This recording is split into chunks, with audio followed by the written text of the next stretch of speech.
Cá estamos nós para a gravação da aula de astrologia do dia 15 de fevereiro de 2021 e na última aula vimos os planetas e o arranjo dos planetas no sistema solar. E hoje vamos começar a falar propriamente dos planetas de uma maneira mais isolada. E os primeiros planetas que nós vamos abordar são os planetas luminares, portanto, são os portadores da luz, aqueles que brilham, aqueles que iluminam o planeta Terra. Claro que só um planeta, e na verdade só uma estrela, pode iluminar. Os planetas não têm luz própria e, portanto, mesmo falando da Lua, que também não é um planeta, é um satélite natural da Terra, quando falamos em Sol e em Lua, nós erradamente chamamos planetas, mas generalizando, eles são astros e, portanto, nós pomos todos estes astros no domínio dos planetas. Quando falamos em Lua, estamos a dizer é um planeta. É uma coisa errada? É, mas dentro da astrologia nós assumimos este erro e damos o devido desconto. Portanto, quando falamos em estudo dos planetas, falamos também em estudo dos satélites e da estrela Sol e do satélite Lua, não é? E da estrela Sol. Portanto, o Sol e a Lua, eles definem aquilo a que nós chamamos a classe dos planetas luminares. Lumen significa interior, mas ao mesmo tempo também portador da luz. Portanto, são aqueles que falam do nosso interior, são aqueles que falam o Sol do consciente, a Lua do inconsciente, o Sol do nosso ânimos, do nosso lado masculino, a Lua da nossa ânima, do nosso lado feminino. E, portanto, são eles, estes dois astros, eles identificam-se com a nossa dualidade psíquica. Portanto, nós somos seres duais, nós somos seres bipolares, nós temos dentro de nós uma área de consciência e uma área de inconsciência. O Sol é o nosso consciente, é aquilo que nós já sabemos da vida, tudo aquilo que nós vivemos e vamos, de certa forma, colecionando e entendendo, atribuindo sentido e significado, vai para o nosso Sol e o nosso Sol vai iluminar e irradiar luz, vida, vitalidade, experiência, saber, não é? É o nosso lado consciente. Mas nós temos um lado inconsciente e esse lado inconsciente é o nosso lastro de memórias, é o nosso conjunto de experiências às quais nós não soubemos dar sentido e significado na vida. Portanto, quando nós não damos significado a uma experiência que a gente vive, essa experiência fica retida na nossa memória e essa memória vai acumulando, acumulando e formando uma, uma zona interior de indefinição e de sombra e de não sentido. Portanto, o inconsciente identifica-se com um lado sombrio nosso, identifica-se como um lado que nós não entendemos, que nós não atribuímos sentido, um lado que é memória, que é memória, mas eu posso ter memórias conscientes, não é? E aí está o meu sol. Mas da imensidão de coisas que nós vivemos na vida, tudo aquilo que a gente viveu e não tem consciência, isso é a área de inconsciente. Portanto, o que é que define o inconsciente? É aquilo que não tem consciência, é aquilo que não tem entendimento, é aquilo que nós não achamos que somos, mas que também somos. E, portanto, nós temos áreas que nós achamos que não somos, mas que também somos. Essas áreas são as áreas de inconsciente, as áreas de sombra. Portanto, eu vou aqui abrir a nossa aula. Primeiro eu vou ter que partilhar a tela.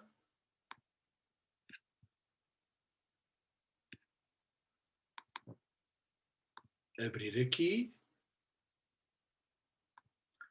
Então, agora nós vamos iniciar a nossa aula de hoje, propriamente dita, e é uma aula sobre a Lua.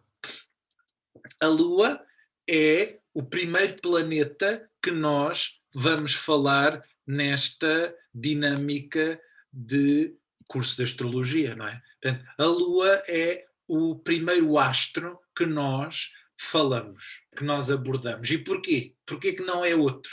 Porque a Lua, ela identifica-se com a primeira experiência que nós temos em vida. E, portanto, a primeira experiência que nós temos em vida é termos nascido de um ventre materno. E, portanto, é a experiência de sermos crianças, é a experiência de estarmos indefesos, é a experiência de sermos cuidados, é a descida à vida. E, portanto, o primeiro planeta que simboliza no nosso mapa astrológico os nossos primeiros anos de vida é a Lua. Portanto, a Lua simboliza os nossos primeiros 7 anos de vida. Tudo o que a Lua fala está relacionado com os primeiros 7 anos de vida. E, portanto, muitas pessoas não têm consciência.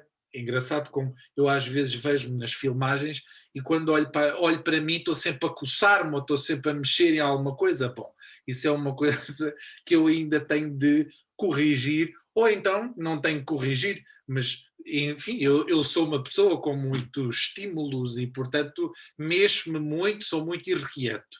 Bem, estava a dizer que a Lua é o primeiro astro a ser estudado e é o planeta que simboliza a descida da vida à Terra e, portanto, simboliza a nossa primeira experiência sobre a Terra, a nossa infância. Igualmente, ela simboliza os nossos primeiros 7 anos de vida e a maior parte das pessoas não tem consciência dos seus primeiros anos de vida. E, portanto, a Lua também fala do nosso inconsciente, da nossa memória. É o planeta que fala da nossa criança interior. Portanto, eu sugiro à Rita, e vamos imaginar que este vídeo vá ser visto por outros alunos, eu peço a quem nos estiver a assistir que vá tomando anotações sobre aquilo que eu for falando. E, portanto, qualquer dúvida, qualquer questão, podem enviar um e-mail e eu depois vou responder. Podem também gravar um áudio e fazerem a vossa pergunta e mandarem para o Facebook ou para o WhatsApp, como entenderem. De outro modo, ou igualmente, eu também gostava que vocês fossem tirando apontamentos das aulas para os vossos cadernos, para os vossos dossiês, para os vossos manuais, para manterem a informação em dia. Então, vamos lá. Temos aqui, então, o nosso primeiro slide sobre o sistema solar. Portanto, nós temos aqui o Sol, que é o foco irradiador de vida, de vitalidade, não é? Ele brilha, é a estrela, e ele identifica-se com o consciente, com o lado luminoso, e depois nós temos Mercúrio, depois nós temos Vênus, temos a Terra, com a Lua à volta da Terra, a Lua está aqui brilhante, não é? A Lua reflete a luz do Sol e passa essa luz do Sol para a Terra. Portanto, quando nós vemos a Lua cheia, nós vemos a Lua a transmitir a luz do Sol, e depois temos Marte, o primeiro planeta exterior à Terra. Depois temos a cintura de asteroides, não é? Com os seus gases, poeiras, os seus calhaus, não é? As suas massas. Crê-se que estas partículas, estas pedras, estes rochedos que orbitam aqui na cintura de asteroides resultaram de fragmentos de um planeta que chocou com o nosso planeta Terra. Portanto, algures na história do nosso sistema solar veio um planeta exterior e colidiu com o nosso planeta Terra, e dessa colisão resultaram estes fragmentos, estas poeiras que nós temos aqui, que simbolizam e que se chamam a cintura de asteroides. Depois nós temos Júpiter e Saturno, portanto, os primeiros planetas gigantes gasosos. Portanto, até à cintura de asteroides eu tenho os planetas da personalidade, os planetas pessoais ou do ego. Depois eu, com Júpiter e Saturno, eu tenho impulsos, não é? Os planetas são agentes do psiquismo, eu tenho impulsos sociabilizadores e de relação com o social, com a sociedade, não é? Júpiter vai-me simbolizar as minhas crenças, vai simbolizar aquilo em que eu acredito, e portanto, quando eu acredito, eu vou defender, eu vou viver de acordo com regras, com leis, com propósitos, com princípios organizadores, não é? Júpiter simboliza as leis, simboliza os ensinamentos, simboliza a ética, simboliza todos os valores pelos quais as sociedades e as civilizações se regem, e portanto a vida em sociedade é governada por princípios organizadores, por leis, não é? Essas leis são dadas por Júpiter.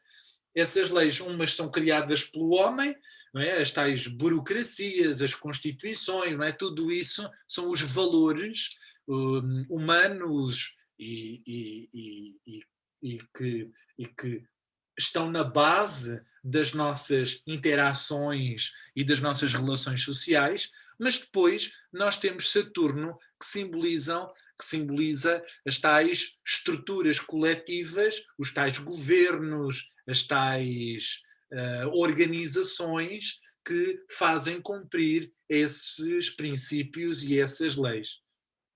E depois nós temos Urano, Neptuno e Plutão, que já são planetas que estão para lá das forças da personalidade e, portanto, fazem apelo a aspectos que estão síncronos, não é? E ligados a energias de altíssimas vibrações que correspondem ao centro da galáxia e a forças do universo, e portanto Urano, Neptuno e Plutão, eles vão simbolizar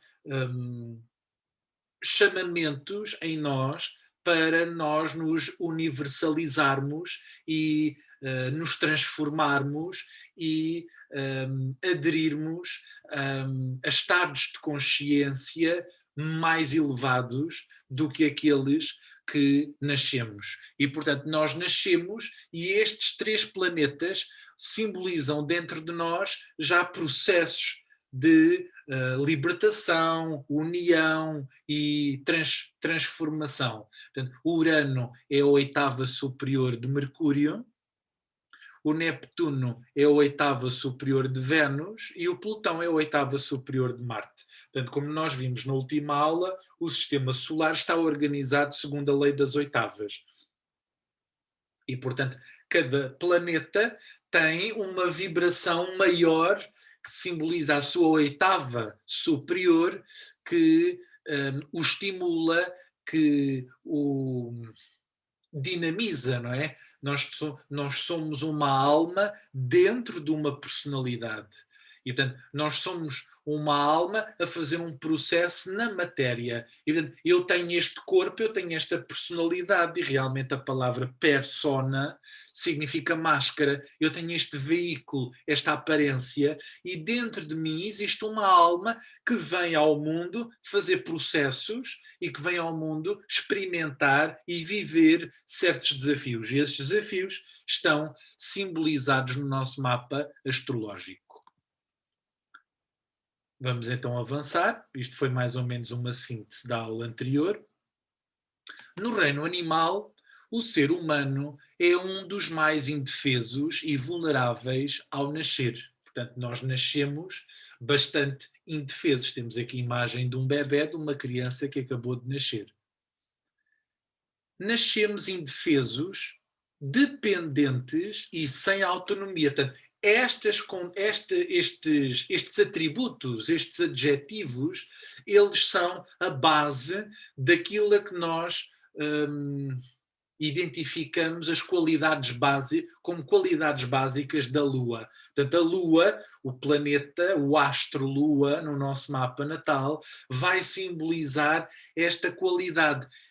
O lado indefeso, o lado dependente, o que não tem autonomia. Portanto, a Lua simboliza em nós o nosso lado mais imaturo, mais dependente. Eu tenho aqui uma imagem do globo terrestre e, portanto, a Lua, ela gravita à volta da Terra. Nós temos aqui, a minha mão simbolizará a Lua, a Terra, ao mesmo tempo que se move, a Lua anda à volta da Terra. E, portanto, a Lua vai simbolizar todo este lado dependente. A Lua não tem centro próprio, a Lua gira em volta da Terra. E, portanto, à medida que nós vamos entendendo esta correspondência astronómica, nós também vamos entendendo a correspondência psíquica. Toda a nossa sobrevivência dependeu, neste caso eu vou pôr no passado, de uma figura cuidadora e protetora, a nossa mãe. Portanto, a Lua, no nosso mapa natal, ela simboliza a nossa mãe, ela simboliza aquela que tomou conta de nós. A Lua não simboliza a nossa progenitora. Muitas vezes, mãe não é aquela que nos teve, que nos pariu. Mãe é aquela que tomou conta de nós. E às vezes até pode ser uma figura masculina, não é? Mãe é aquela figura que cuida, não é? Aquela figura que nutre, aquela figura que me aquece, que me satisfaz, que me protege. E agora poderíamos até questionar-nos sobre a existência de figuras parentais masculinas, não é? Exclusivamente masculinas, ou duplamente masculinas, ou duplamente femininas. Quer dizer, tudo isso são questões que hoje em dia se levantam. Há muitos anos não se levantava, não se questionava isso, mas hoje em dia isso é um tema muito da atualidade, não é? Qual é o papel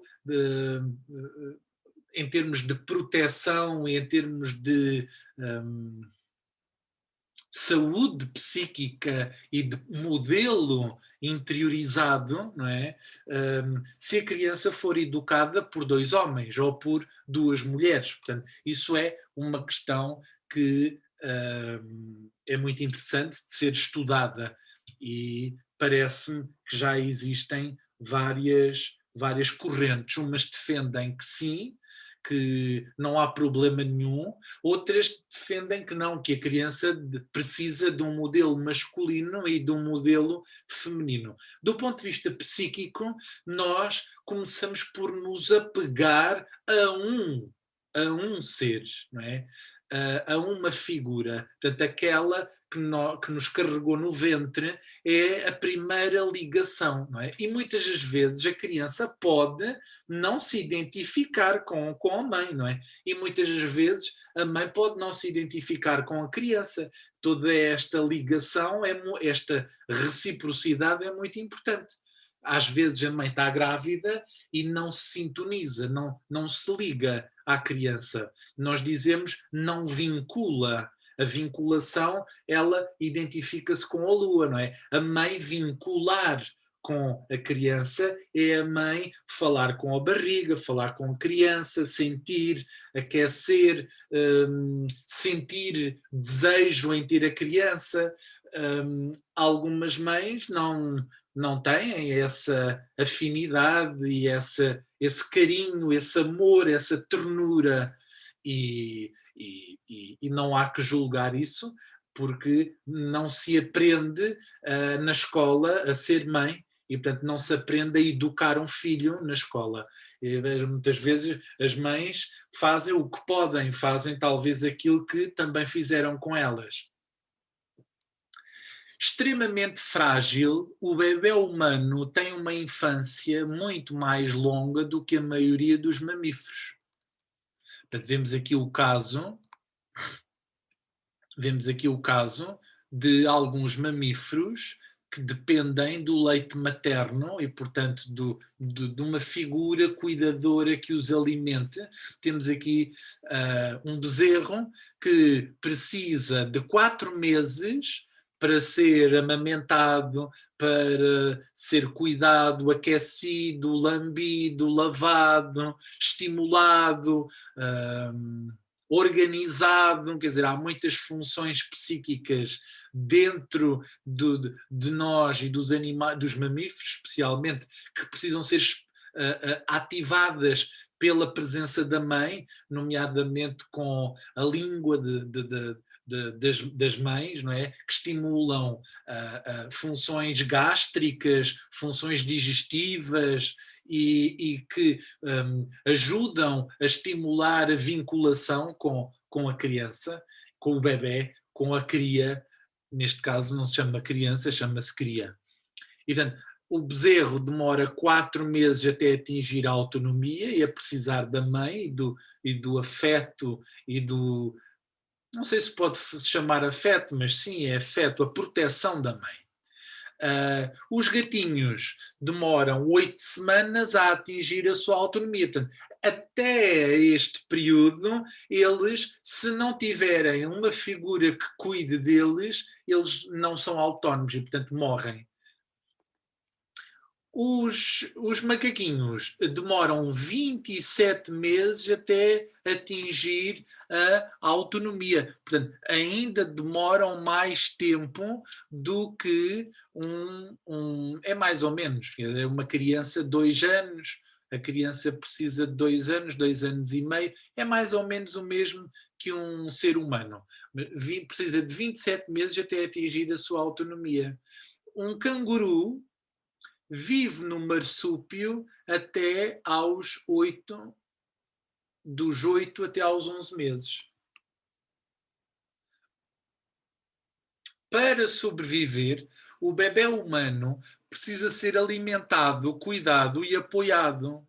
Para isso, é vital a mediação de uma figura cuidadora que o alimente e dê ao seu corpo calor e proteção. Portanto, ali está a mãe a cuidar do bebé, a aquecer o bebé, a dar-lhe roupa, a dar-lhe alimento, a dar-lhe mama, a mudar-lhe as fraldas.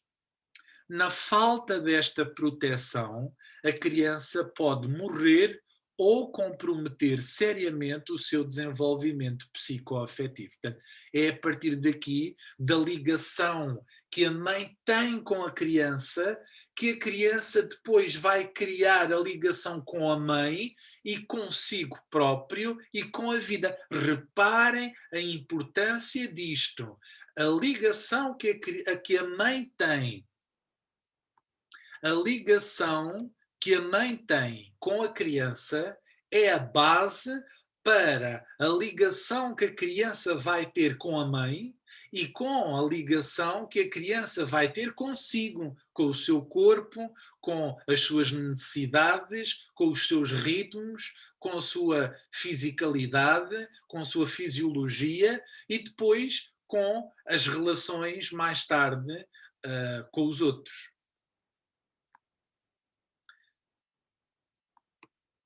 Portanto, a Lua fala-nos do nosso lado psicoafetivo, dos nossos afetos, da forma como nos alimentamos e fomos alimentados, como nos ligamos e como nos ligamos à nossa mãe.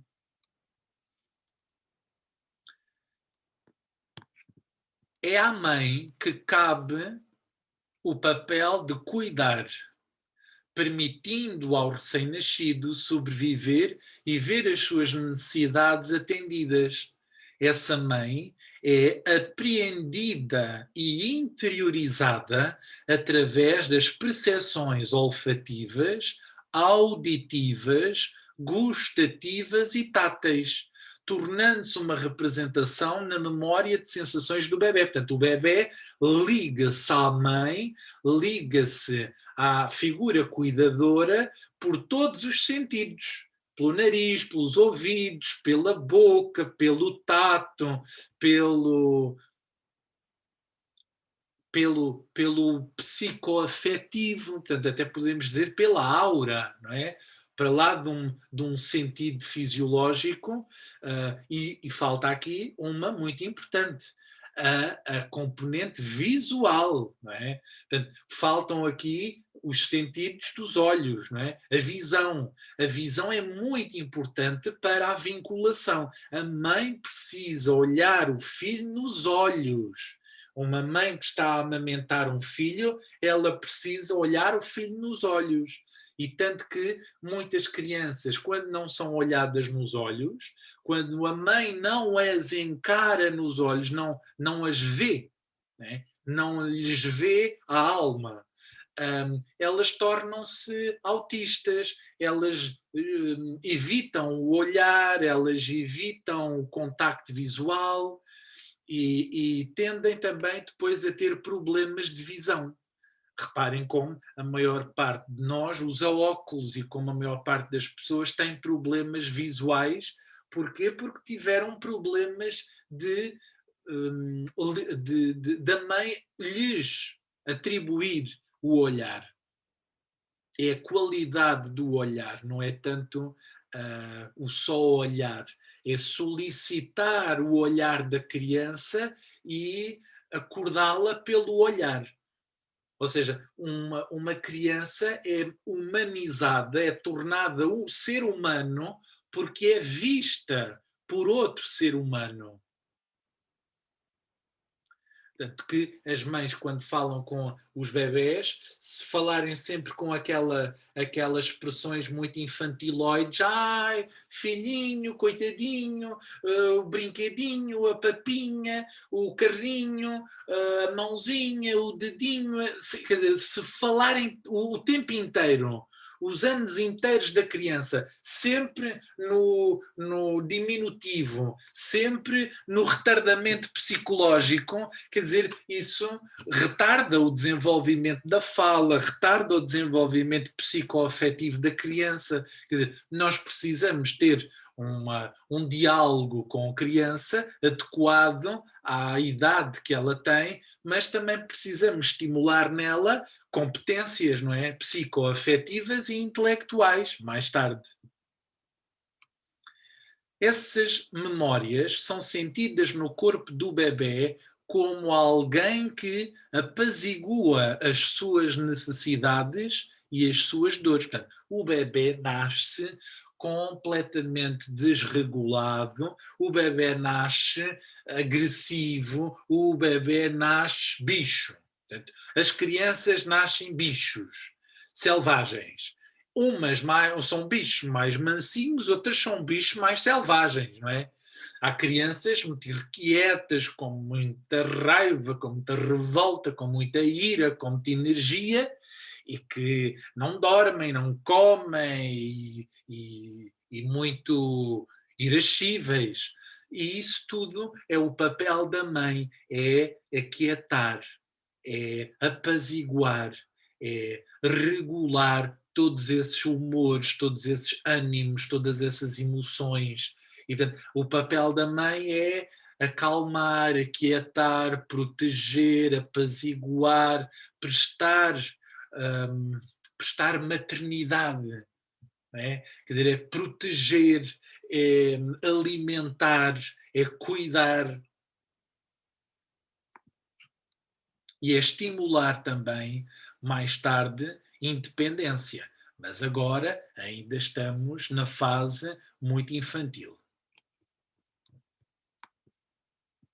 Hoje em dia, confirma-se plenamente que a forma como fomos cuidados desde crianças tem um impacto decisivo e imenso na forma como reagimos em vida adulta, não só às dificuldades, mas também ao modelo de relação que iremos estabelecer com os outros. Portanto, está aqui um pedreiro a criar um muro e, portanto, tijolo em cima de tijolo, e vai construindo uma parede e vai construindo uma casa.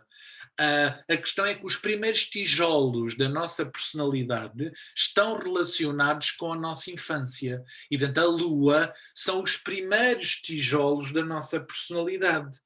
Se a minha lua estiver muito desafiada, e já vamos ver o que é uma lua muito desafiada, muito difícil no mapa astrológico, eu tive uma infância e uma mãe que não cuidou de mim, que me rejeitou, e uma mãe que não cuida de mim, que não se ligou a mim,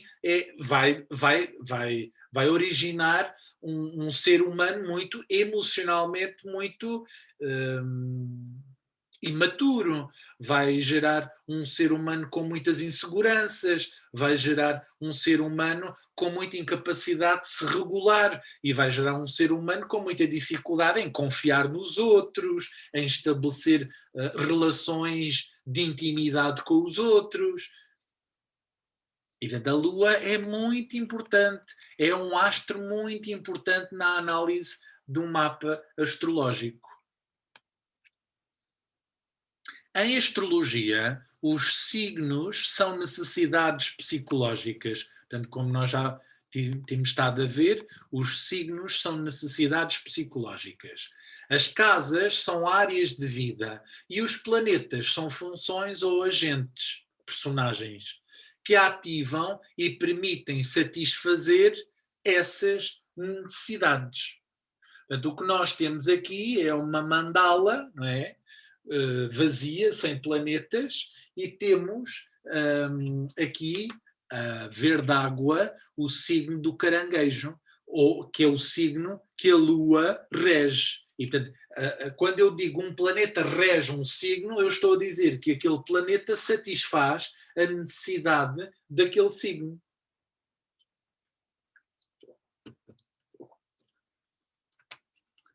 E, portanto, a Lua satisfaz a necessidade de proteção, carinho, afeto, alimento que caranguejo simboliza. A necessidade de proteção e segurança do signo caranguejo está associada a uma função psíquica ou agente psíquico, a mãe. Mãe é uma função, aquela que nos protege e cuida das nossas necessidades. O planeta que simboliza essa função é a Lua. Portanto, a Lua é a nossa mãe. É como nós sentimos a nossa mãe. É uma percepção. A Lua não vai falar de como é que é a mãe na realidade. A Lua vai falar de como eu a senti. E como eu senti não tem nada a ver com como é a pessoa, não é? A gente diz que quem leva com uma pedra é que sabe a dor que sentiu. Agora, quem atirou a pedra pode dizer, mas não foi com força. Mas eu é que levei com a pedra, eu é que sei o que doeu. E, portanto, a necessidade é dada pelo signo. E o planeta cumpre essa necessidade. Portanto, o signo queixa-se, o planeta vai lá tentar satisfazer. Portanto, é a mãe em nós. Não é? É como eu senti a minha mãe. E isso depois vai gerar em mim o meu sistema de segurança ou insegurança interior, e a Lua vai ser sempre o meu lado infantil. Portanto, até dentro num adulto, a Lua vai simbolizar a criança interior, o bebé. Não é? A criança de 7 anos que nunca vai crescer e que está sempre lá. Porquê? Porque nós temos um lado infantil, nós temos uma infância, nós temos um passado, nós temos uma alma, nós temos uma natureza frágil. Tal como uma criança, a nossa alma é disponível. Quer dizer, as crianças são indefesas, as crianças são puras, e a Lua simboliza essa pureza, essa receptividade, essa disponibilidade, essa forma de ser, de não ver maldade em nada, não é? A Lua não é um planeta, já vimos isso, é um satélite. Ser satélite é não ter centro próprio, é girar em torno de algo, é também não ser autónomo. Portanto, como eu há bocadinho estava a dizer, a Lua é um satélite e ela é um quarto do tamanho do planeta Terra. Portanto, a Lua simboliza esse lado dependente e que está associado à nossa componente não autónoma. Eu ia buscar aqui um pequeno texto que tenho e que diz o seguinte: a Lua é um satélite natural e orbita em torno do nosso planeta Terra. As suas dimensões são um quarto do tamanho da Terra. Demora 27 dias e 7 horas a dar a volta à Terra. Portanto, 27 dias é o tempo que a Lua demora a dar a volta à Terra. Período sideral. E tem o mesmo período de rotação. Já o intervalo de tempo entre a fase e outra idêntica é de 29 dias e 12 horas. Período sinódico ou de lunação. A Lua tem 4 fases principais: Lua nova, quarto crescente, Lua cheia e quarto minguante. É o astro mais brilhante a seguir ao Sol visto da Terra. E por isso a Lua e o Sol chamam-se luminares. A órbita não é circular, é elíptica. Um dos focos é a Terra e o outro é outro ponto que agora não interessa, mas nós chamamos a Lua Negra. Ponto de não receptividade à experiência terrena. A Lua age sobre as marés, tem grande impacto sobre todos os organismos marinhos, sejam algas, plâncton, peixes, etc.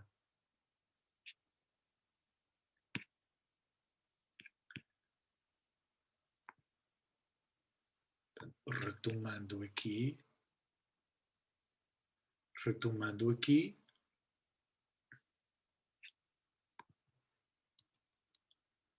O símbolo da Lua, portanto, temos aqui o símbolo da Lua, o crescente lunar, é metade de uma circunferência.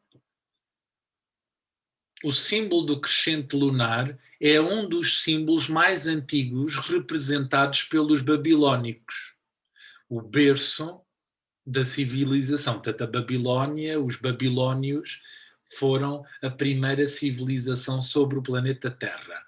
Formaram-se na zona do Médio Oriente, no extremo oriental africano, entre o rio Eufrates e o rio Tigre. E, portanto, ali na zona do Egito. Com eles surge o primeiro calendário, com os babilónios, que compreendia 12 meses lunares divididos em 4 semanas. As 4 semanas estão relacionadas com as 4 fases da Lua e os 12 meses estão a ver com o número de luas cheias ou luas novas que existe num ano sideral. Temos aqui uma argila, portanto, uma argila fossilizada, que diz o deus da lua, Nanar Sin. Portanto, há aqui uma representação do deus lunar, não é? Já com, isto é super antigo, portanto, 2100 anos antes de Cristo.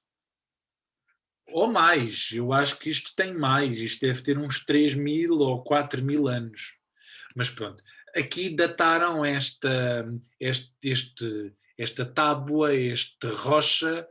Eu digo tábua porque muitas vezes se chamam tábuas de argila, mas na verdade isto é um mineral, é uma argila, é uma rocha argilosa e ela simboliza aqui uma figura, um deus, já com o símbolo do crescente lunar na cabeça e depois aqui com outro apetrecho, e aqui novamente outro símbolo lunar, um crescente lunar, aqui outro crescente lunar. Portanto, toda esta imagem está cheia de alusões ao crescente lunar. Na mitologia suméria, Nanar é o deus da lua. Temos aqui outra argila dos babilónios. Temos aqui um deus sentado num trono e depois aqui com outras 3 figuras, e volta a estar aqui o símbolo do crescente lunar. Na mitologia suméria, Nanar é o deus da lua. Ele foi o primeiro deus a nascer na Terra e o seu nome significa o brilhante. Filho primogênito de Enlil e Nilil. Portanto, estes deuses são os tais fundadores da humanidade. Muito interessante. O símbolo de Nanar é a lua crescente, porque no momento em que os deuses decidiram que o planeta Terra teria que ser inundado por um dilúvio, Nanar demonstrou interesse em se abrigar na lua e de lá observar todo o evento. Interessante que na história se fala que a humanidade, ou o planeta Terra, neste caso, passou por um dilúvio e a humanidade por uma transformação.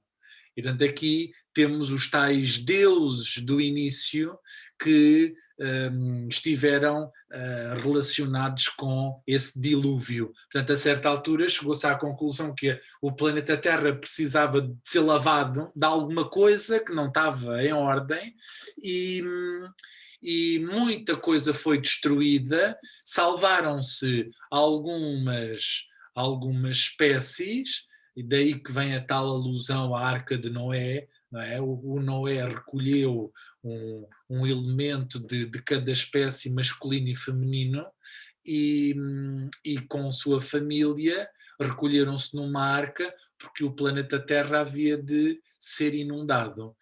E é uma metáfora que não se sabe, mas pode ter muito de verdadeiro.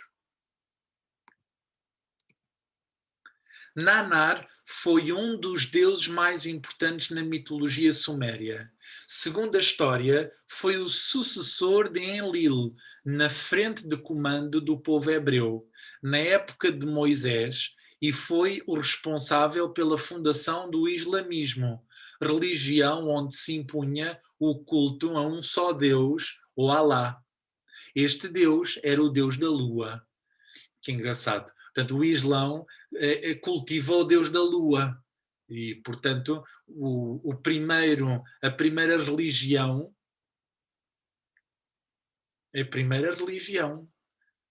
na época de Moisés, e foi o responsável pela fundação do islamismo. Religião onde se impunha o culto a um só Deus. Pronto.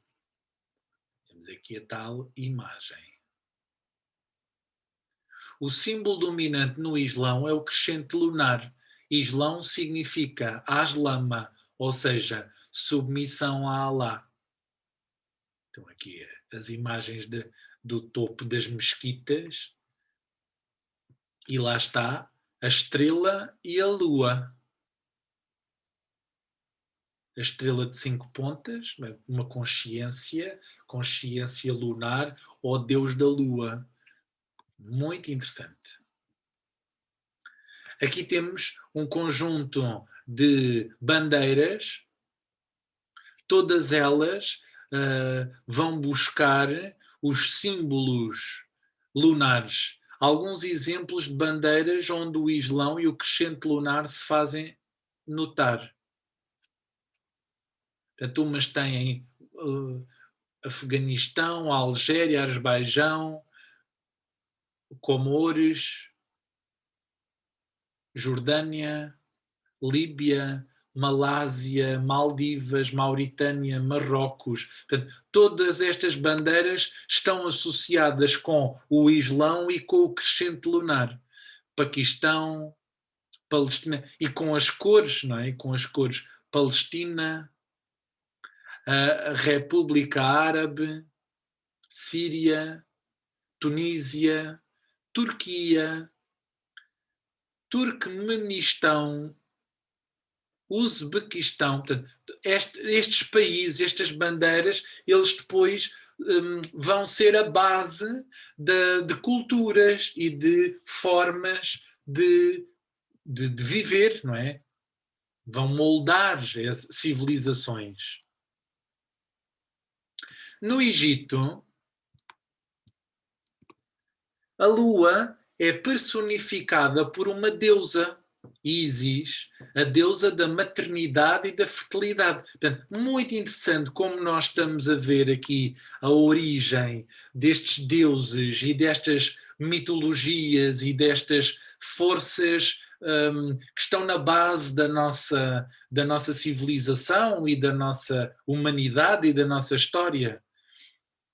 A deusa da maternidade e da fertilidade, lá está aqui Ísis, cultuada como modelo de mãe e esposa ideais.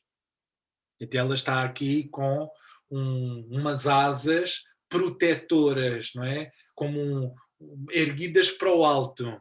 E, portanto, é a tal mãe cósmica. A adoração a Ísis estendeu-se a todas as partes do mundo grego-romano. O greco-romano, perdurando até ao culto mariano do cristianismo. Portanto, hoje em dia nós cultivamos a Nossa Senhora, os católicos, e nós, como portugueses, somos todos muito coletivamente católicos, e mesmo que a gente não seja, há de haver alguém na nossa família que é alguma ascendência católica nós temos, porque é uma religião muito presente no nosso país. E, portanto, o culto mariano, o culto da Virgem Maria, o culto da Nossa Senhora de Fátima, tudo isso é o culto lunar. E é o culto da forma, é o culto do lado mais exterior, quando na verdade a lua iria simbolizar o culto da inofensividade, o culto da natureza, da pureza, da candura, da receptividade, do carinho, da proteção, do afeto, do cuidar. E, portanto, repare como algumas pessoas que se sentem mais sós, mais órfãs, mais perdidas, depois recorrem a estes deuses e a estas figuras e a estas mães do mundo como forma de procurar amparo, como forma de procurar proteção. Quer dizer, a gente vai recorrer a uma estátua porque tem falta de mãe. Aqui temos uma dupla imagem. À esquerda temos a deusa Ísis e o filho Horus. À direita temos a Virgem Maria e o seu filho Jesus. Portanto, são tudo fontes do mesmo mito, são tudo o mesmo arquétipo. Portanto, no fundo está ali a lua, quer numa, quer noutra. Em todas as representações da Virgem Maria figura o símbolo do crescente lunar. Portanto, aqui nesta imagem, nós voltamos a ter a Virgem Maria, sempre com o crescente lunar, portanto, o símbolo da lua, nos pés. Aqui, outra imagem, uma meia-lua, lá o crescente lunar. E aqui, esta é a Senhora da Guadalupe, aqui voltamos a ter o crescente lunar. A mãe do mundo que a todos acolhe nos seus braços, símbolo de vida e fertilidade.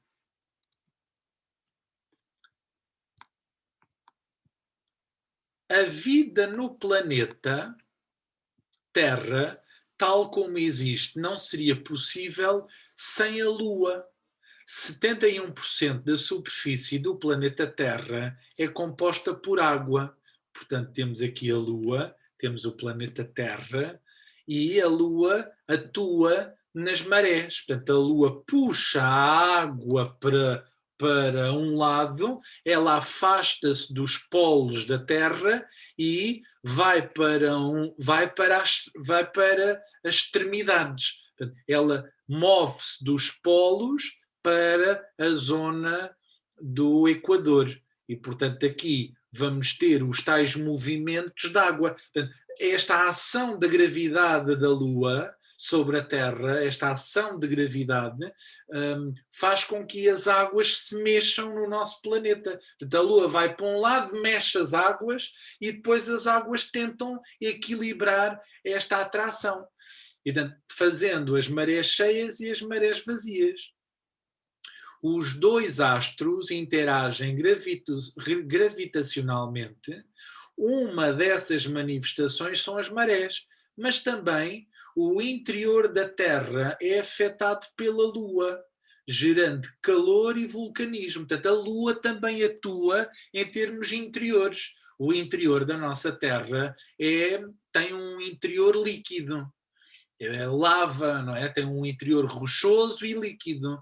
E esses movimentos também geram calor, vulcanismo e dinamizam toda a vida no planeta.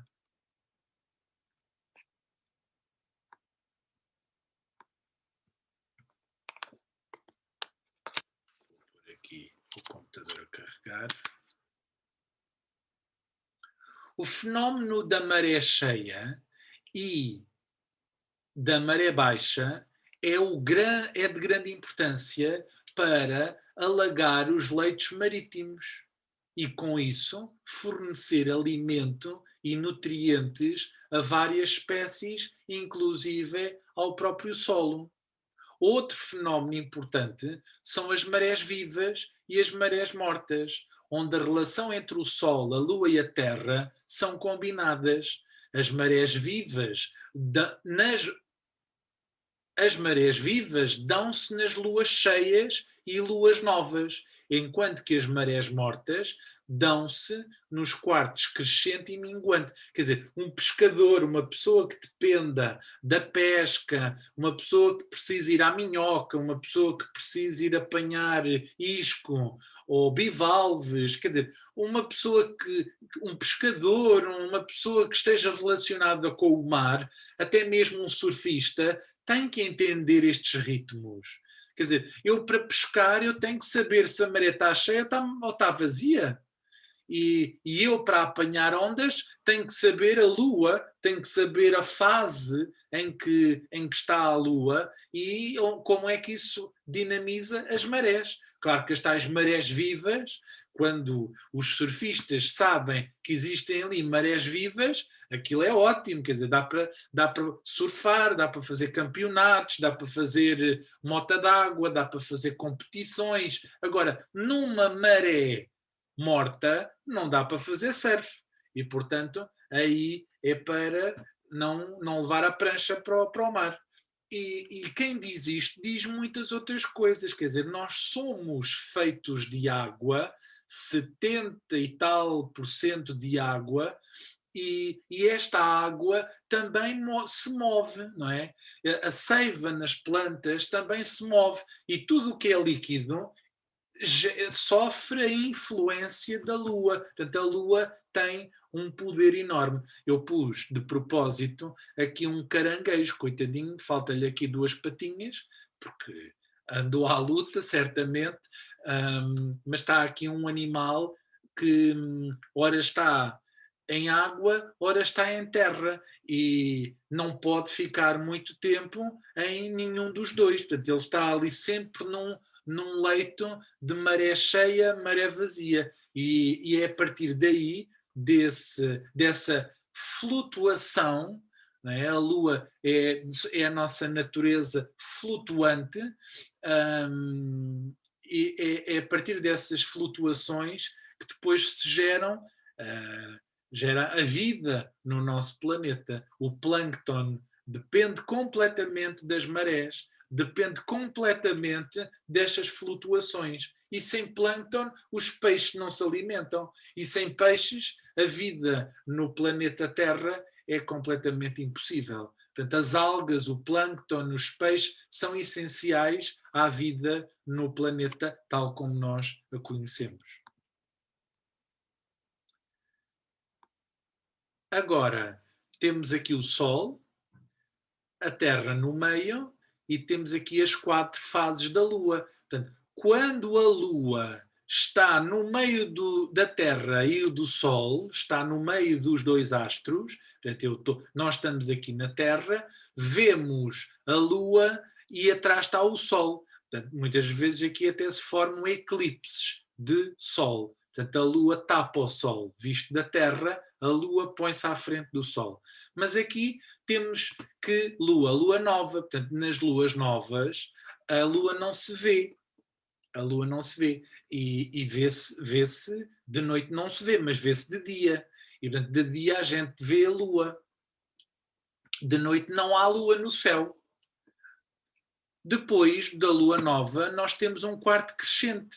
Portanto, o quarto crescente é quando a Lua já está metade cheia. Ela depois caminha para a Lua cheia e aí a Terra está no meio entre o Sol e a Lua. A Lua, nesta extremidade, ilumina-se completamente com a luz do Sol. Portanto, a luz do Sol vem dali, vem e incide completamente nesta face da Lua. Nós, aqui, olhando na fase noturna, de noite, vamos ver o quê? Um astro luminoso, a Lua cheia, a Lua brilhante, completamente redondinha, cheia de luz. Depois, dali a 7 dias, a Lua volta a ficar minguante, dali a 7 dias volta a ficar nova, dali a 7 dias volta a ficar crescente, e assim sucessivamente. E temos aqui as tais 4 fases da Lua. O ritmo circadiano regula todos os ritmos materiais, bem como muitos dos ritmos psicológicos do corpo humano.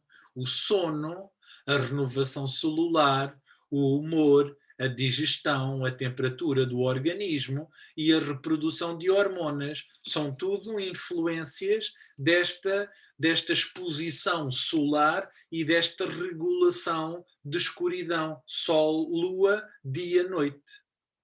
Os ciclos circadianos são monitorizados nos mamíferos pelo hipotálamo, uma estrutura que existe no centro do nosso cérebro, que reage e é condicionado pela quantidade de luz existente.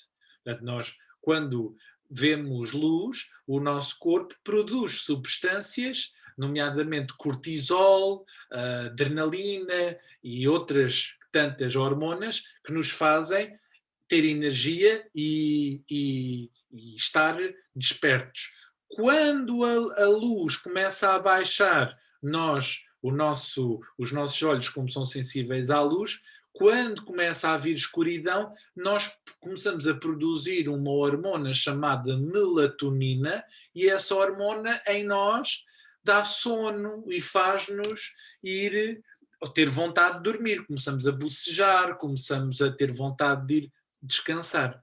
Muitas vezes as pessoas, como dormem mal, precisam de tomar comprimidos e às vezes os comprimidos para dormir são à base de melatonina, portanto, a tal hormona do sono, que está relacionada com o ciclo da Lua e do Sol. Quando nós estamos regulados, nós estamos síncronos, estamos ligados ao mesmo tempo destes movimentos astrológicos da Lua e do Sol. Quando estamos desregulados, desconectamos disto. E, portanto, é meio-dia e nós estamos cheios de sono, ou o contrário, é meia-noite e a gente apetece ir correr a maratona na rua. A dialética alternante entre a luz e a escuridão desempenha um papel importantíssimo no ritmo e na harmonia da vida sobre a Terra. Portanto, aqui está o relógio, das 6 da manhã até ao meio-dia E do meio-dia às 18 eu tenho 12 horas de luz. As outras 12 horas, das 18 às 24 e das 24 às 6, eu tenho outras 12 horas de escuridão. E, portanto, o objetivo será alternar. E, portanto, 12 horas de atividade, 12 horas de descanso. 12 horas de luz, 12 horas de escuridão. Claro que a gente não precisa dormir 12 horas, mas a escuridão ativa estas tais hormonas para regular o nosso metabolismo e começar a parar, a descansar. Eu, por exemplo, estou muito ligado com este relógio. De manhã tenho muita energia, até às 18 tenho muita energia, e depois das 18 fico praticamente... agora não tanto, porque entretanto descobri a geleia real, que é um alimento que nutre as suprarrenais. Descobri esse suplemento e a partir daí nunca mais me senti super desgastado a partir das 6 da tarde. Mas durante muitos anos eu sempre senti que a partir das 6 da tarde já não conseguia fazer muita coisa. Não é que me fosse deitar, mas sentia que já estava muito cansado. Eu não sei se falei da última. A dialética alternante entre luz e escuridão desempenha um papel importantíssimo no ritmo e na harmonia da vida sob a Terra. Portanto, esta dialética é muito significativa.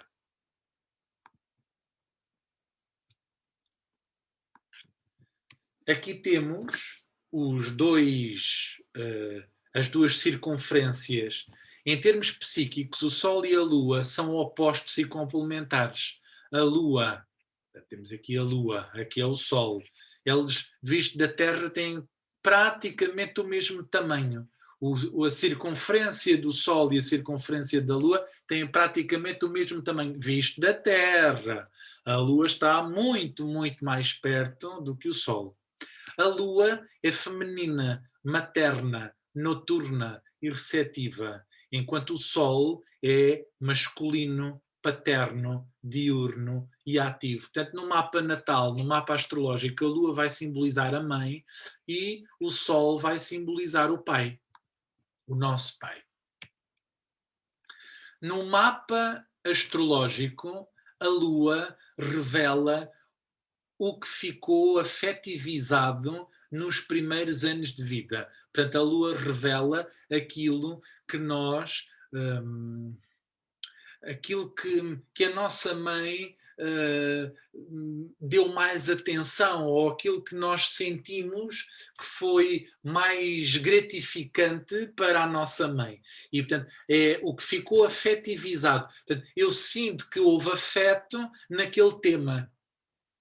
E a forma como a mãe passou o afeto e onde é que a mãe dá o afeto e como é que a mãe demonstra o afeto, o onde não é propriamente a zona do corpo, mas é a área de vida. E a criança depois vai sentir uma afinidade, um afeto com aquela área de vida do mapa. A Lua também vai simbolizar um mecanismo básico de sobrevivência. Portanto, a qualidade que nós identificamos como o signo da Lua é o nosso mecanismo de sobrevivência. Portanto, vamos usar aquele signo para, quando nos sentirmos inseguros, é aquilo que a gente sente falta. É um modelo de segurança. Portanto, a Lua simboliza o nosso modelo de segurança no mapa astrológico. A Lua simboliza o afeto e a proteção das figuras cuidadoras. A relação com o corpo físico e com as suas necessidades emocionais e fisiológicas. Portanto, a Lua também fala da nossa relação com o nosso corpo físico. O modo de relação com o feminino, como nos relacionamos com as mulheres, com a mãe, com a família. com a casa, com o lar e com o passado.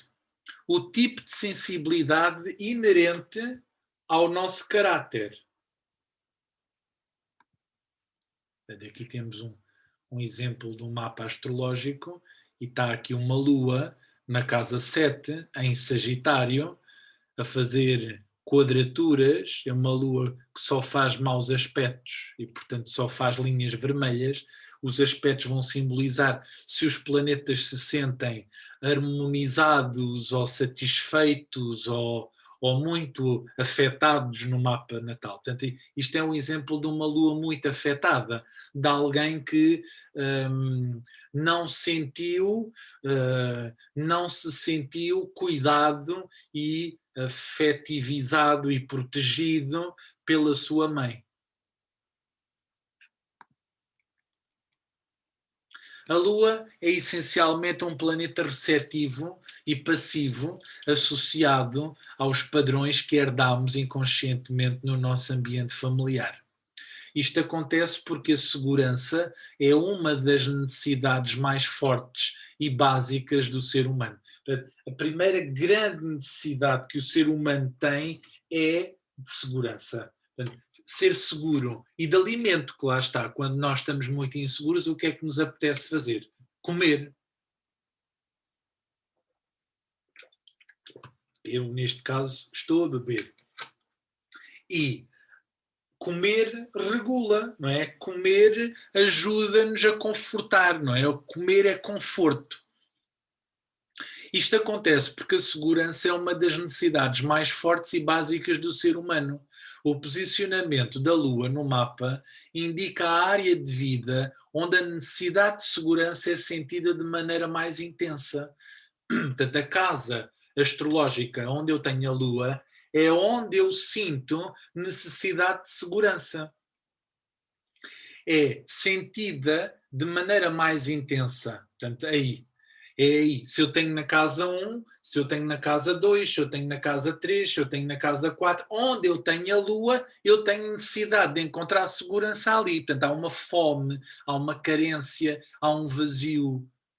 Eu tenho necessidade de segurança porque eu sou inseguro. Portanto, onde eu tenho a Lua é onde eu sou inseguro. É onde eu transporto uma carência. E, portanto, a casa, a área de vida de um mapa astrológico, ela vai-me dizer o que é que eu sinto falta, o que é que eu não tive, o que é que eu tenho, de que falta, o que é que falta à minha alma. Na verdade, a Lua fala muito mais da nossa carência afetiva, das nossas carências de afeto. Se a Lua estiver muito boa, então a pessoa teve uma boa mãe, teve uma boa infância, foi bem protegida, teve uma boa vinculação, e portanto vai ser uma pessoa muito mais segura e muito mais confiante.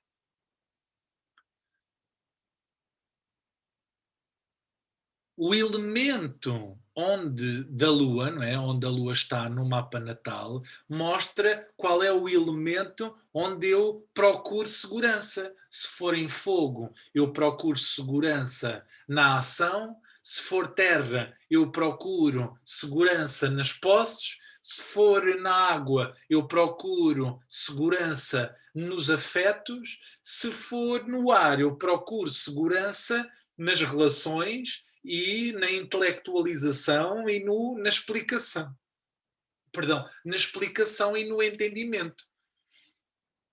Portanto, foi uma coisa que eu tive afetivizada. Portanto, uma mãe que diz a um filho, és tão inteligente, falas tão bem, e portanto a criança vai sentir aquilo como um elogio, como um afeto. Portanto, a criança recebe afeto quando demonstra que sabe falar, que é inteligente, e isso depois vai representar na criança uma necessidade de, se eu recebi atenção sempre tem aquela qualidade, eu vou querer depois na vida adulta procurar aquela qualidade. Eu vou-me lembrar, a minha mãe dava-me aquilo, a minha mãe fazia-me assim, a minha mãe dava-me comida, a minha mãe falava comigo, a minha mãe dava-me coisas, e eu depois, na vida adulta, vou procurar compensar e vou procurar repetir aqueles padrões que eu herdei. Num signo de terra, a segurança é uma questão física, ao passo que nos signos de água envolve sentimentos e afetos. Para os signos de fogo, a segurança associa-se à atividade e ao movimento, enquanto que no ar associa-se ao pensamento e ao distanciamento.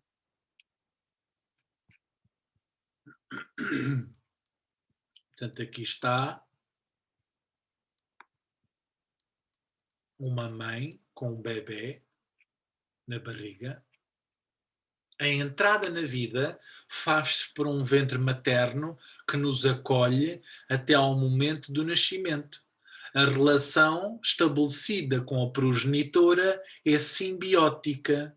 Bebé e mãe formam um único sistema.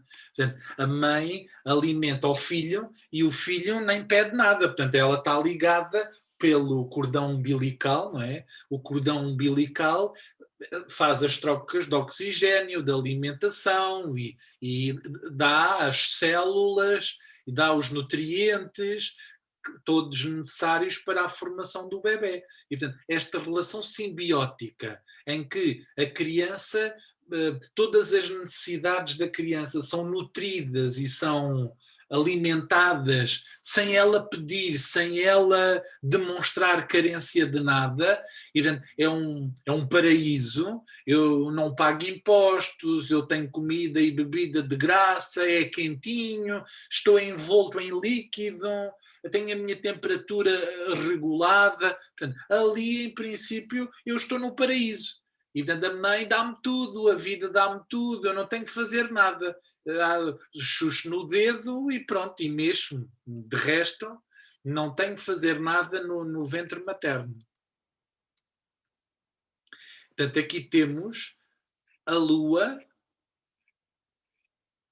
e, portanto, a psicoafetividade da criança com a mãe. Portanto, a criança vai simbolizar esta circunferência verde, identidade simbiotizada com a mãe. Portanto, a criança está dentro desta esfera branca, a esfera branca é a mãe, e a criança está dentro da esfera da mãe.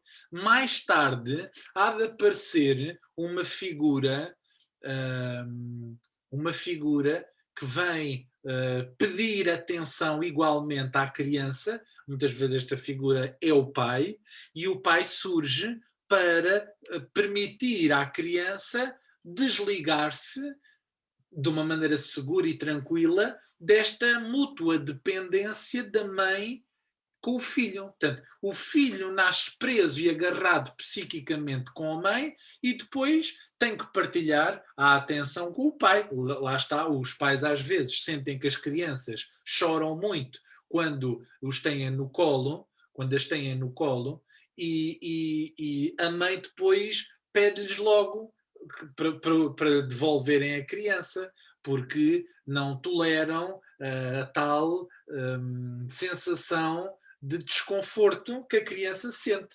Naturalmente, a criança deve se sentir confortável em estar com a mãe, mas também deve aprender e deve ser estimulada a ir para o pai. E, portanto, o pai deve estar sempre disponível para partilhar com a mãe a educação da criança.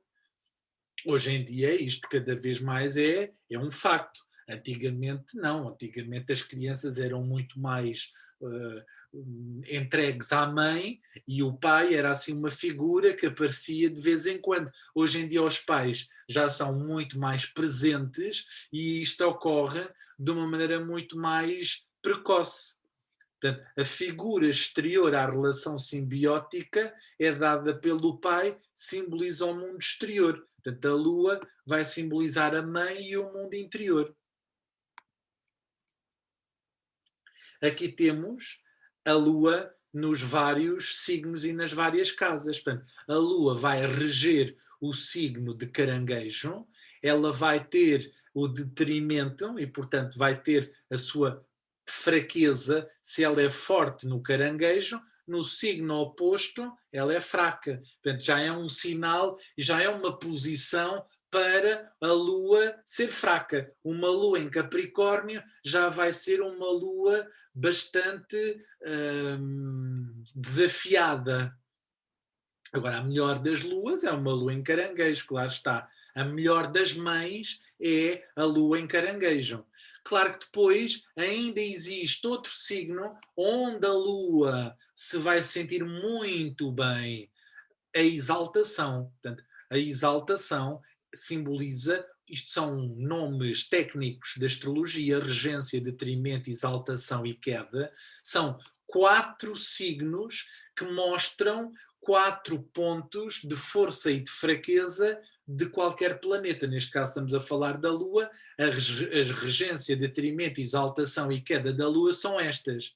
A regência, ou seja, onde é que ela é forte, a Lua? No Caranguejo. Onde é que ela é fraca? No signo oposto, Capricórnio. Onde é que ela é muito forte? No Touro. Porquê? Porque Touro é o signo associado à segurança, à estabilidade, ao alimento, às providências, à abundância. O signo oposto, qual é o signo oposto a Touro? Escorpião. E, portanto, se a Lua é muito forte em Touro, ela é muito fraca no Escorpião, porque é o signo da morte, da regeneração, da transformação. Portanto, a Lua sente-se muito bem em Caranguejo, muito bem em Touro, mal no Capricórnio e muito mal no signo de Escorpião. Portanto, qualquer pessoa que tenha uma Lua em Escorpião ou Capricórnio tem uma Lua muito desafiada, e desafiada pela negativa. Ou seja, a Lua vai ser marcada por desafios, por muitas vezes a mãe é doente, a mãe rejeita a criança, a mãe morre, a mãe é depressiva, a mãe é mais velha, a mãe trabalha muito, a mãe não tem tempo para a criança, a mãe é muito dominadora, a mãe controla muito a criança. E, tudo isto são posturas que vão marcar a relação da criança com a mãe e da mãe com a criança. E, portanto, tudo isto é tema de Lua. A Lua nos signos de fogo dá uma Lua, dá luas reativas. Portanto, a Lua nos signos de fogo, eu acho que a Lua nos signos eu vou falar na próxima aula, mas de uma maneira rápida eu vou falar aqui dos elementos. Portanto, a Lua nos elementos de fogo, Carneiro, Leão, Sagitário, ou nas casas de fogo, casa 1, casa 5, casa 9.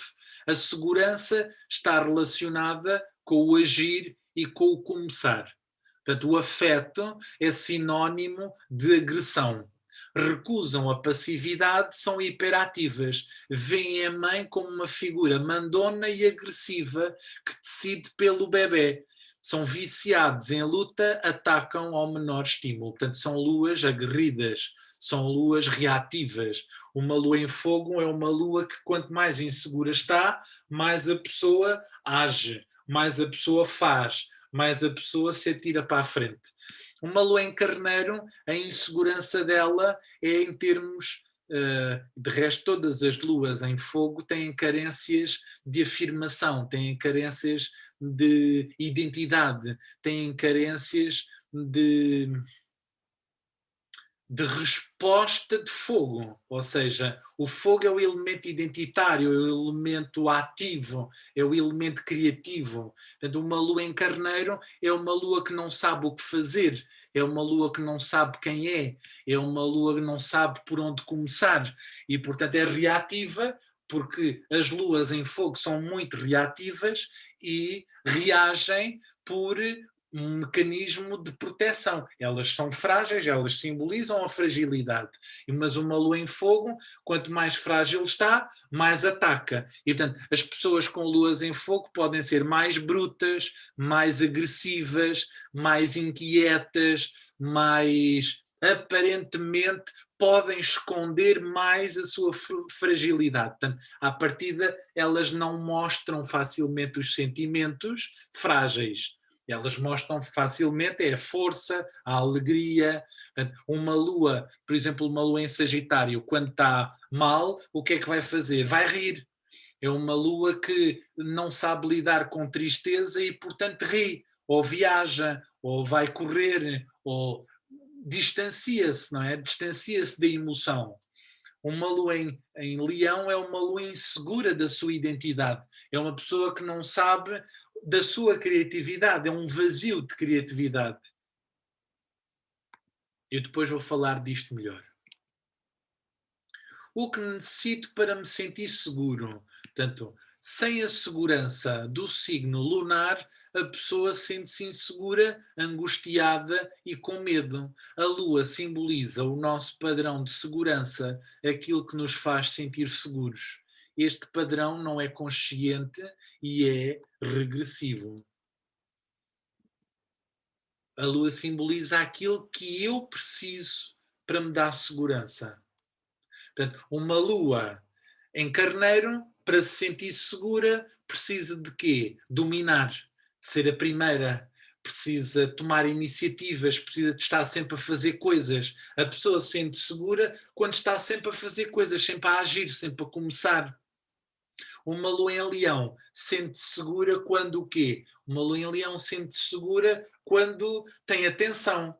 Quando uma pessoa de lua em Leão tem a atenção dos outros, ela está ali completamente segura. Agora, se a gente não ligar nenhuma, ela fica profundamente infeliz e vazia, triste, desgostosa, deprimida, a sentir-se rejeitada. Uma lua em Sagitário, ela sente segura quando entende, quando explica, quando se mexe, quando viaja, quando ensina, ela sente-se bem a transmitir ensinamentos. Claro que ela pode ter vazios ao nível desses ensinamentos, mas assim é o padrão de segurança destas luas. Eu tenho de falar, provavelmente, não sei se há aqui mais algum slide sobre as luas nos outros elementos, mas na próxima aula nós vamos falar da lua nos signos e nas casas. A necessidade lunar foi muito importante na infância, o que leva a uma persistência na sua identificação ao longo do tempo. Isso impede o contacto com outras necessidades e aspectos da identidade. A Lua fixa a sua vibração num determinado signo e, refugiando-se nele, gera um mecanismo de cristalização que atrasa e impede a aprendizagem do Sol e do ascendente. Portanto, a Lua retarda a nossa evolução porque a gente se fixa nela. E, portanto, fixamo-nos numa coisa que nos dava segurança e levamos o tempo a procurar segurança naquilo. Portanto, normalmente as pessoas ligam muito ao signo solar, mas não percebem que o primeiro signo a reger muito do nosso comportamento e da nossa personalidade é a Lua, não é o Sol. A Lua é, na maior parte das pessoas, a sua personalidade, a sua natureza mais primitiva, mais básica, mais primária. E ela impede-nos de entrar em contacto com o Sol. Tanto que muitas vezes as pessoas perguntam, então, mas olhando para mim, qual é que você acha que é o meu signo? E a gente não consegue saber o signo de uma pessoa olhando para ela, porque muitas das vezes a pessoa nem está em contacto com o seu signo solar. Ela está em contacto é com o seu signo lunar. E a lua impede, ela atrasa a aprendizagem do signo solar e até do ascendente. Aqui temos uma escala de emoções, é como se nós estivéssemos numa aprendizagem da lua mais básica para a lua mais desenvolvida, de estados de emoção, não é? A Lua fala das nossas emoções, dos nossos sentimentos, de níveis de estados de alma, podemos dizer assim. E, portanto, o mais básico é o medo, o desespero e a depressão. Depois vem a insegurança, a culpa, a inveja, o ódio, a vingança, a raiva, o desânimo, a reprovação, a preocupação, a dúvida, a frustração, a sobrecarga, o stress, a irritação, a impaciência, o pessimismo, o tédio, o contentamento, a convicção, o otimismo, entusiasmo e felicidade, a paixão, o amor, a alegria intensa, a autoconfiança, a liberdade. Portanto, aqui é uma escala de emoções para nós vermos como nos sentimos numa determinada situação.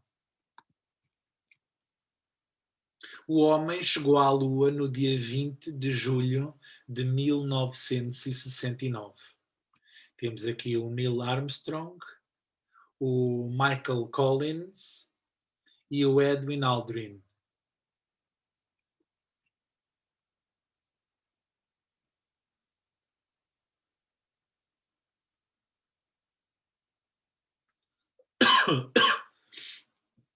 Lá está. Lua nos signos de fogo. Luas reativas. Todas as luas em fogo são negadoras do seu lado frágil. Portanto, a pessoa com uma lua em fogo nega o seu lado frágil. A lua em... Falta-nos ver aqui a lua em leão. A segurança está em receber atenção, em aplausos e elogios. O afeto, no afeto, a lua em leão é generosa, intensa, decidida e forte, difícil de derrubar, teme ser ignorada.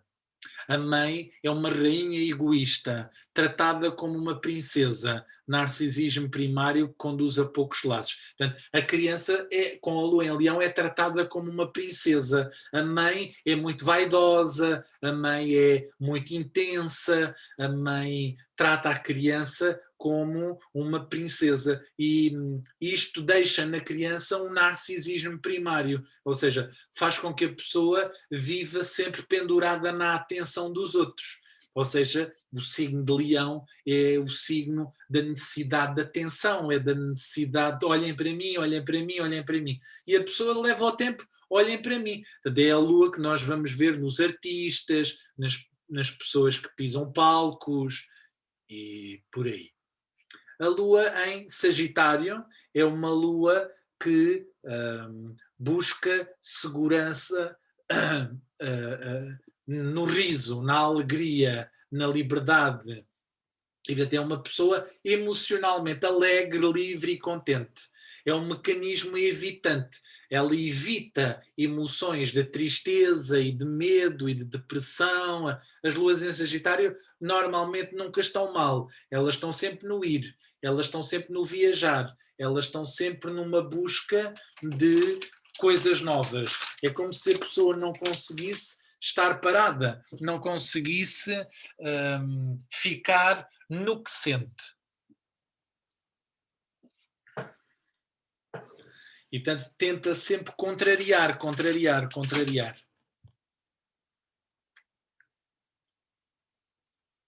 O afeto. Para elas, afeto é aprender, ampliar horizontes, movimento. Tem uma dificuldade muito grande em reconhecer dores e sofrimento. É das luas mais difíceis para nós perguntarmos à pessoa: como é que você se sente? Estou sempre bem, nunca tenho problemas, raramente choro, estou sempre alegre, feliz e contente. Mas ninguém está sempre assim. Mas estas levam o tempo assim. Alegres, bem dispostas, mas por dentro completamente destruídas, completamente deprimidas, têm muita dificuldade em chorar, têm muita dificuldade em parar e olhar para dentro. Eu não sei se há slides de todas as outras luas. Mas eu vou falar. Temos as luas nos signos de terra, e as luas nos signos de ar e as luas nos signos de água. Portanto, eu vou falar na próxima aula das luas de uma maneira mais profunda nos elementos. Por agora vou ficar por aqui. esta aula foi para nós introduzirmos a Lua. Vou ver o que é que eu tenho aqui mais para ler. A Lua simboliza o vazio primordial, um medo a ser superado. É para cada um a sua área de não entendimento. Como a alma procura o espírito, que a pode iluminar, a Lua procura o Sol, a consciência de si própria. É o Sol que a retira das trevas, da grande noite cósmica, do vazio ancestral. A Lua identifica-se com o vazio da alma, vazio que faz girar o mundo, a dor de separação, a perda de unidade. Vazio intermediário entre o espírito e a matéria, o que nos falta e nos permite receber o mundo. Isso que nos torna carentes, desadaptados, frágeis, inseguros. O que nos faz sentir seres separados por condição de nascimento e que em nós procura uma razão de ser, a plena consciência do existir. Como a lua e o sol, a alma e o espírito são polos que ativam a força transformadora do eu, a tensão evolutiva das nossas personalidades. Nascemos, respiramos e entramos nesta vida com uma matriz que é o sistema solar do momento do nosso nascimento. O universo vem do caos para o cosmos, da inconsciência para a consciência. A mentalidade materialista identifica o nosso ADN com a nossa herança biológica e hereditária. Mas nós somos mais do que uma herança biológica e hereditária. Temos uma herança mental, emocional, espiritual, kármica, psíquica. Ou seja, tudo o que vivemos até ao momento em que vamos nascer outra vez. Essas heranças estão registadas nas nossas células e exprimem-se totalmente através do nosso tema de nascimento. Cada planeta tem uma função psíquica dentro de nós. O Sol é o foco emanador, vai se identificar com a luz da consciência, o progressivo caminhar da consciência de grau em grau. O nosso Sol avança 1 grau por ano no zodíaco, propõe mais um nível de consciência para integrarmos. O Sol progredido. Bem, isto é um detalhe.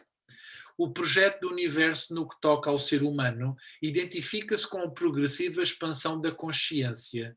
Isto é muito importante. O projeto do universo no que toca ao ser humano identifica-se com a progressiva expansão da consciência. Ainda hoje me perguntaram, mas porquê que a gente nasce? O que é que a gente anda cá a fazer? Nós vimos à Terra para ganhar consciência da nossa dimensão oposta, da nossa dimensão contrária. E é neste contrário que nós nos reconhecemos como luz e consciência. Assim, o universo existe para uma evolução qualitativa das energias. Não nascemos a saber quem somos e muito menos quem podemos vir a ser. Nascemos condicionados por uma memória de quem fomos. A Lua é o oposto do Sol. A Lua simboliza o que nós não somos, o que nós não sabemos de nós, o que falta ao universo e o que nos falta a nós também. É uma área de desadaptação ao mundo e de inexistência. É uma área de não ser. A Lua é um planeta morto. Ela não recebe a energia do Sol. É um refletor. Ela não devolve vida a lado nenhum. Ela vampiriza a vida. Age sobre a terra, sobre a água, sobretudo sobre a água do corpo humano. Passado não consciencializado, um vazio existencial que nos habita. Foi com Aristóteles, na Grécia Antiga, que se perdeu a noção de polaridade. Ensinava ele que as coisas não podiam ser uma e outra coisa ao mesmo tempo. A partir daí estabeleceu-se um radicalismo que originou uma cultura desacralizada. Perdeu-se a noção de polaridade. As coisas ficaram estáticas. Deixou de haver a noção de movimento. A célebre frase do Hamlet, do Shakespeare, to be or not to be, to be or not to be, é um erro do ponto de vista cósmico. Em nós coabitam uma área que nós já sabemos que somos, que é a nossa consciência, mas também habita uma área que nós não sabemos que somos, a inconsciência. Diz Lao Tse, o ser e o não ser são dois polos de uma mesma curva.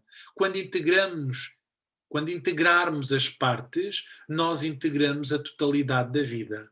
Vivemos numa cultura yang a que falta receptividade. Uma cultura masculina de valores extrovertidos, de competição, de vitória, de poder, de força.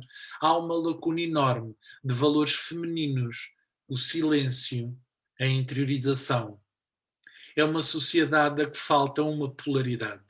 Ao descobrirmos a Lua, nós descobrimos a polaridade que nos falta, a polaridade que nós não suspeitávamos ser.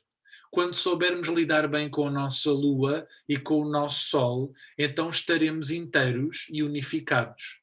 Individualizado quer dizer não dividido, quer dizer uno. E nós só podemos individualizar-nos unindo os opostos. Perceber o nosso lado consciente e aceitarmos ou tentarmos perceber o nosso lado inconsciente, frágil, noturno. Diz Lao Tse, o homem verdadeiramente forte é aquele que sabe lidar com a sua fraqueza, é aquele que não tem medo de se fragilizar. A lua em nós simboliza o nosso vazio existencial, a ruptura da unidade. Se o universo estivesse em equilíbrio, tudo seria estático. Para haver expansão e contração, é preciso haver algo que não está lá. A Lua denuncia a nossa área de vulnerabilidade que temos de enfrentar. A Lua liga à Terra, faz-nos precisar de algo ou alguém. Por ela somos capazes de receber. Representa aquilo que ainda não somos, mas com a experiência de vida podemos ser. A energia emanada pelo Sol vitaliza a Lua, age sobre o inconsciente e não ativa a consciência. Atraída pela força da gravidade da Terra, a Lua atua sobre as marés, sobre toda a água da Terra. Age sobre todos os sentimentos, instintos, retidos fora da consciência, as chamadas células de sombra. A Lua é o passado, o passivo do homem, a memória sentimental inconsciente. Por ser satélite, a Lua representa o que ainda não é autónomo, o que gravita e não tem centro próprio. Tudo o que não é emocionalmente livre, recusa, é sinónimo de dependência. A Lua é símbolo de tudo o que não é emocionalmente livre, de tudo o que simboliza uma recusa, de tudo o que simboliza dependência. A Lua é a não liberdade, o não progresso, o retorno ao passado da Terra. A Lua afirma o que falta ao universo. Não tem luz própria, é apenas um refletor. No tema natal, onde a Lua se encontra, não existe vida. Ali há uma ausência, um vazio, uma lacuna. É onde ainda não existimos, onde ainda não temos segurança. Estamos sempre a fugir da nossa Lua até ao dia em que a vida nos obriga a atravessá-la. A Lua, isto é muito importante, porque a Lua é uma zona do nosso mapa astrológico que a gente não gosta de lá ir, porque aquilo é uma zona frágil, é uma zona insegura. Quando nós nos sentimos frágeis e inseguros, estamos a bater na nossa Lua, estamos a tocar a nossa Lua. E normalmente a gente foge disso. A Lua faz-nos sentir carentes, desadaptados, frágeis, inseguros, solitários e separados. Como sair da solidão? E a resposta é pela aprendizagem do amor. Não há outro meio. Sair da solidão lunar é abrir o chakra do coração. Como é que se pode abrir o chakra do coração? A resposta, dissolvendo os 3 nós psíquicos. Isto é o que a Cris como uma escritora esotérica que tinha, não sei se ela ainda é viva, mas escreveu muitos livros de autoajuda e ela diz, como é que abrimos o coração? Dissolvendo os 3 nós psíquicos, a culpa, o medo e o julgamento. Portanto, quando eu me culpo, eu fecho o meu coração. Quando eu sinto medo, o meu coração fecha. E quando eu julgo, quando eu critico, eu também fecho o meu coração. Portanto, se eu parar de culpar, se eu parar de sentir medo, se eu parar de criticar, o meu coração abre. A lua denuncia sempre um medo a ser superado no signo e na casa onde se encontra. É muito interessante nós olharmos para o nosso mapa astrológico, vermos o signo e a casa onde temos a nossa lua e perguntarmos qual é o medo da minha lua? Qual é a insegurança? Qual é o vazio? O que é que eu sinto naquela área de vida, naqueles temas? O que é que aquilo simboliza em mim? A astrologia ensina-nos que o objetivo da evolução é superar o vazio da Lua, é alimentar esse vazio. Como é que eu alimento o vazio da Lua? Com a experiência da Terra. A Lua vem buscar experiência à Terra. A Lua é aquilo que nos liga à Terra. Se não houvesse Lua, seríamos pássaros erráticos, não tínhamos carências, não nos agarrávamos a nada. Pessoas com luas bloqueadas, com aspectos tensos de Saturno ou de Plutão, são pessoas que não se ligam a nada, não estabelecem pontos emocionais com nada nem com ninguém. Não devemos confundir com pontos de dependência. Uma coisa é ligar, outra é depender. Temos assim uma lua que nos liga aos outros, que nos liga à terra, que nos faz sentir a dor de estarmos sozinhos, que nos faz sentir carentes, desamparados, solitários. No fundo, uma dor da alma, a chamada dor de solidão.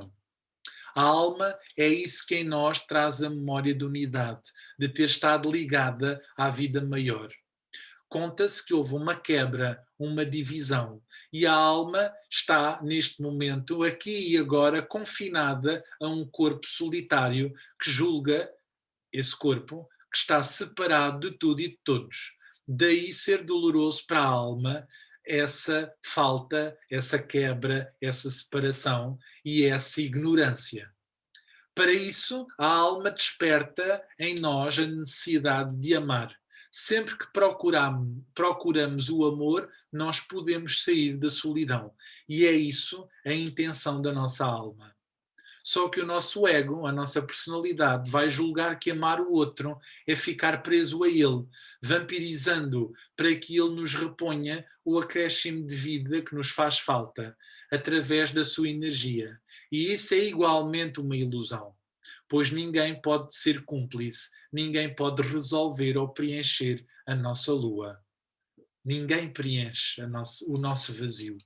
A lua resolve-se de dentro para dentro, aceitando atravessá-la, dinamizando o signo e a casa astrológica de uma maneira yin, ou seja, recebendo e aceitando. Como nós já vimos, as luas em fogo, elas não são nada receptivas, elas estão sempre para fora. Portanto, são luas muito difíceis são posicionamentos muito difíceis para a lua. Num tema natal, os bons aspectos da Lua a outros planetas atrasam a nossa evolução. Por esses planetas, o vazio lunar é ilusoriamente compensado.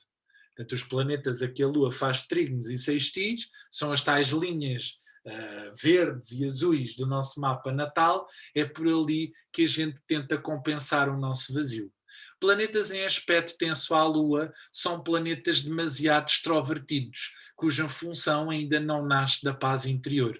São planetas reativos e instintivos. A expressão desses planetas é não amorosa. Ao ser expressa a energia do planeta, a função por ele desempenhada não alimenta o vazio da alma, no caso de uma quadratura ou de uma oposição, uma vez que a alma só se alimenta de posturas amorosas. Dizem os mestres chineses, no fundo do não ser, o ser revela-se. Quando chegamos ao limite do nosso vazio e o aceitamos, então o céu baixa.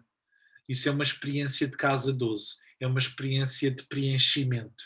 Quando nós aceitamos os vazios, quando nós aceitamos o nosso mal-estar, há um preenchimento, atravessamos o mal-estar. Se dissermos não às experiências que a vida nos dá, então entramos em depressão. Há momentos em que a vida nos propõe ir ao fundo. As experiências mais difíceis e dolorosas da vida, elas não têm como objetivo torturar-nos, elas têm como objetivo libertar-nos, porque elas vão tocar nas nossas feridas, nas áreas de sombra que nós não suspeitávamos ter. Em vez de dizermos que horror, eu estou a sentir esta dor, deveríamos dizer que bom, eu descobri que tinha esta dor e finalmente posso curá-la. Nós ganhamos consciência e vamos libertando violência por um processo alquímico. Quando a Terra ascender a planeta sagrado, a Lua desintegrar-se-á. Já não haverá vazio lunar na humanidade. A Lua nos elementos, nos signos de fogo, a desadaptação está ligada ao agir, a uma indefinição de identidade e ligada a uma ausência de valores metafísicos. A Lua nos signos de terra está relacionada com insegurança no valor próprio, uma dificuldade em perceber qual é a minha utilidade e uma dificuldade de realizar, de fazer e de integrar-me socialmente. Isto tem a ver com os 3 signos de terra, o touro, a virgem e o capricórnio.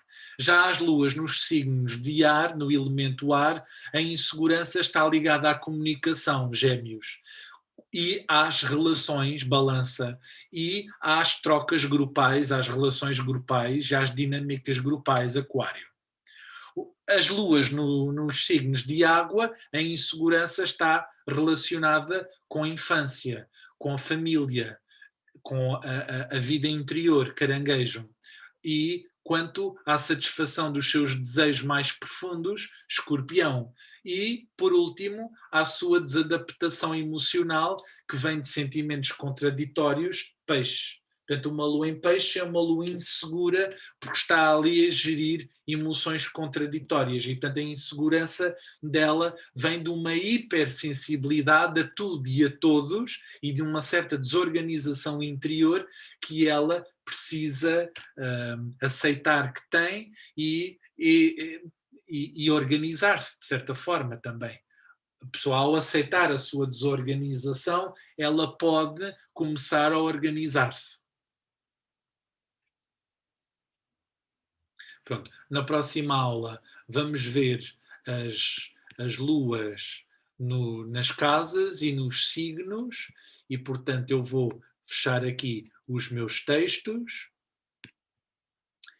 e vou terminar aqui a nossa aula sobre a Lua, a primeira abordagem à Lua, e peço aos meus alunos, aos meus observadores desse lado, que depois me digam um feedback, um retorno de alguma coisa que tenham dúvidas ou que não tenham aprendido bem. Um beijinho e um abraço a todos e vemo-nos numa próxima oportunidade.